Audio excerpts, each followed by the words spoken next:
వృషభ రాశి వారికి ఈ వారం చాలా అనుకూలంగా ఉంది. వృత్తి వ్యాపారాల పరంగా మంచి స్థానాన్ని సంపాదించుకుంటారు. వ్యాపార అభివృద్ధి బాగుంటుంది. చిరాస్తులు పెరుగుతాయి.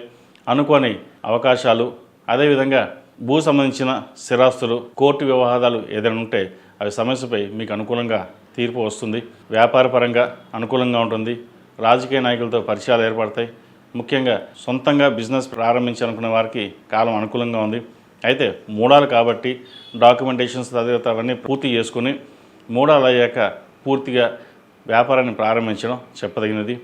అదేవిధంగా రియల్ ఎస్టేట్ రంగంలో ఉన్న వారికి, కాస్మెటిక్స్, బ్యూటిషియన్, వైద్య రంగంలో ఉన్న వారికి, టెక్నికల్, టీచింగ్ ఫీల్డ్ ఈ రంగాల వారికి చాలా అనుకూలంగా ఉంటుంది. వచ్చిన అవకాశాన్ని సద్వినియోగపరచుకోవడం చెప్పదగినది. ఖర్చులు అదుపులో ఉంటాయి. రావాల్సిన మొండి బాకీలు ఏవైతే ఉన్నాయో అది ఈ వారం వచ్చే అవకాశం గోచరిస్తోంది. పుణ్యక్షేత్రాలను సందర్శిస్తారు. అయితే ఖర్చుల విషయంలో ఎంత ఖర్చు తగ్గిద్దామన్నా సరే అది ఖర్చులు మన చేతిలో ఉండవు.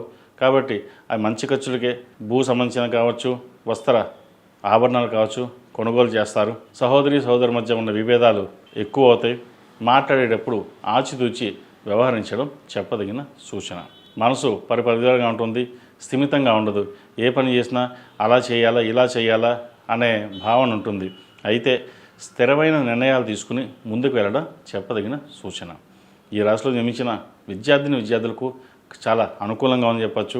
వైద్య వృత్తిలో ఉన్నవారికి, సాఫ్ట్వేర్ రంగంలో ఉన్నవారికి, ప్రభుత్వ ఉద్యోగం ఉన్నవారికి, అలాగే ప్రభుత్వ ఉద్యోగం కోసం ప్రయత్నం చేస్తున్న వారికి అనుకూలంగా ఉంటుంది.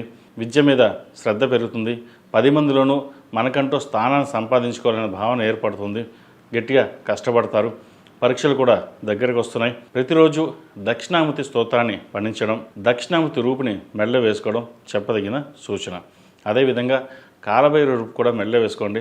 నరదృష్టి అధికంగా ఉంటుంది. స్నేహితులని వాళ్ళని కాకుండా చదువు మీద శ్రద్ధ పెట్టి ముందుకు వెళ్ళండి. భవిష్యత్తు బాగుంటుంది. ఈ రాశిలో జన్మించిన స్త్రీలకు గడిచిన వారం ఎలా ఉందో ఈ వారం కూడా బాగుంటుంది. అదేవిధంగా వృత్తి వ్యాపారాలు చాలా అనుకూలంగా ఉంటుంది. ఆరోగ్యం కుదుటపడుతుంది. ముఖ్యంగా విదేశీ సంబంధించిన విషయ వ్యవహారాలు వీరికి చక్కగా కలిసి వస్తుంది. H1B కావచ్చు, PR కావచ్చు, ఏదైతే ప్రయత్నాలు చేస్తున్నారో చక్కగా ప్రయత్నాలు ప్రారంభించండి. వైద్య వృత్తిలో ఉన్న వారికి అనుకూలంగా ఉంటుంది. ద్వితీయ పంచమాధిపతి అయిన బుధుడు భాగ్యంలో ఉన్నారు. అదేవిధంగా దశమంలో రాహు ఉన్నారు.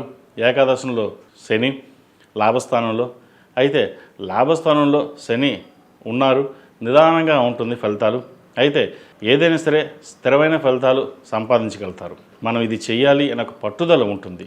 అయితే ఎవరో వచ్చి ఏదో చెప్పారని దాన్ని పక్కన పెట్టి మళ్ళీ ఇంకో దాని మీద వెళ్ళడం అటు కాకుండా ఏదైనా సరే మనగానే ఉండాలి, కష్టపడాలి అనే భావంతో వెళ్ళండి. రాజకీయ రంగంలో ఉన్న వారికి కాలం కలిసి వస్తుంది. అనుకోని పదవి వచ్చే అవకాశం లేకపోలేదు. ప్రజాదరణ ఎక్కువ ఉంటుంది. అదేవిధంగా సంతానం సంబంధించిన విషయవహారాలు చక్కగా ఉన్నాయి. సంతానం వివాహ విషయంలో ఒక కొలిక్కి వస్తారు. మంచి సంబంధం కుదురుతుంది. అయితే సంబంధ విషయంలో జాతక పరిశీలన చేసుకుని ముందుకు వెళ్ళడం చెప్పదగిన సూచన. ఈ రాశిలో జన్మించిన వారికి కలిసి వచ్చే సంఖ్య 2, కలిసి వచ్చే రంగు గ్రే. ఏదైనా పని మీద బయటకు వెళ్ళేప్పుడు బుధవారం నాడు కానీ శుక్రవారం కానీ వెళ్ళండి. మంచి ఫలితాలు ఉంటాయి. ఈ రాశివారు ప్రతిరోజు ప్రతినిత్యం ఓం నమశివాయతో దీపారాధన చేయడం, లక్ష్మీ అష్టోత్తరంతో ప్రతినిత్యం కుంకుమార్చన చేసినట్లయితే మరిన్ని మంచి ఫలితాలు సంప్రాప్తిస్తాయి. ఈ పూజస్టోర్.in పసుపు కుంకుమ నుంచి దేవతా విగ్రహాల దాకా అన్ని రకాల పూజలు, వ్రతాలు, గృహప్రవేశం, హోమాది శుభకార్యాలకు కావాల్సిన పూజా సామాగ్రి అంతా ఒక్కొక్క క్లిక్ తోనే మీ ఇంటి వద్దనే పొందండి. ఈ పూజస్టోర్.in